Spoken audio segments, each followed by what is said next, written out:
العالمين والصلاة والسلام على رسول الله صلى الله عليه وسلم. الحمد لله رب العالمين. الله بقى محد اسكاله isugu keenay munaasabadan sanad guuradii booliiska asaaska booliiska Soomaaliyeed ee 75aad aad iyo aad waxaan leeyahay ciidanka booliiska Soomaaliyeed ha noolaado, ciidanka booliiska Puntland ha noolaado, Soomaaliya dhammaan guul iyo horumar baan u rajaynaynaa. waxaan leeyahay aad baad u mahadsantihiin bandhigii aad soo bandhigteen oo quruxda badnaa.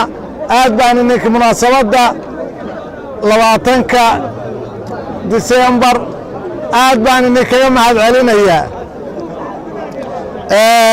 taariikhda ciidanka booliiska haddaan ka hadlo, booliiska waxaa la asaasay taariikhdu markay ahayd 20kii bishii afraad 1920kii bishii 12aad 1943 kuna beegan 75 guuradii asaaska booliiska Soomaaliyeed maanta ku beegan. curashada booliisku waxay ahmiyad weyn u ahayd baadigoobkii xorriyadda ummadda Soomaaliyeed iyadoo markii hore loo asaasay in lagu caburiyo dhaqdhaqaaqyadii xorriyadda. hase yeeshee nasiib wanaag waxay ka qayb qaateen xorriyadda ummadda Soomaaliyeed, khaas ahaan dhinaca dhaqaalaha iyo xuuraanka xogta gumaystaha. in badan oo ka mid ah ciidankii booliiska ayaa waxaa lagu xiray laguna ruqseeyey la shaqayntii ururkii Aswayaal, waxayna bil kasta bixin jireen lacag joogto ah ee xisbigu leeyahay. taariikhdu markay ahayd 12kii bishii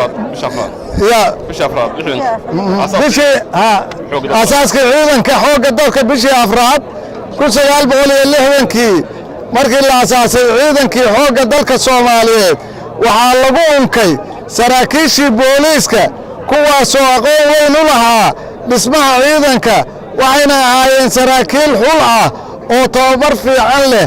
waxaana ka mid ahaa Allah u naxariistee Generaal Daawud, Generaal Maxamed Siyaad Barre, Generaal Maxamed Cali Samatar, Cabdullaahi Yuusuf Axmed liiqliiqato iyo kuwo kaloo badan. booliisku qoladan waxay u wareegeen militariga loo wareejiyey. waajibaadka ciidanka booliiska waxaa ka mid ah difaaca dalka Jamhuuriyadda Soomaaliya, ilaalinta nabadgelyada dalka iyo dadka, ilaalinta nafta iyo maalka qofka, ilaalinta xuquuqda aadanaha, ilaalinta xeerarka caalamiga ah iyo shuruucda dalka, fulinta xeerarka caalamiga ah iyo shuruudaha dalka, fulinta awaamiirta madaxda sare, ka hortagga iyo ka dabatagga dembiyada, soo qabashada dembiilayaasha, baarista iyo horgeynta maxkamadaha, ilaalinta cashuuraha iyo la dagaalanka kontrabaanka, ilaalinta xuduudaha badda iyo birigaba, sugidda nabadgelyada waddooyinka, ka qayb qaadashada markay dhacaan aafooyinka iyo masiibooyinku iyo wixii kale oo yimaadaba.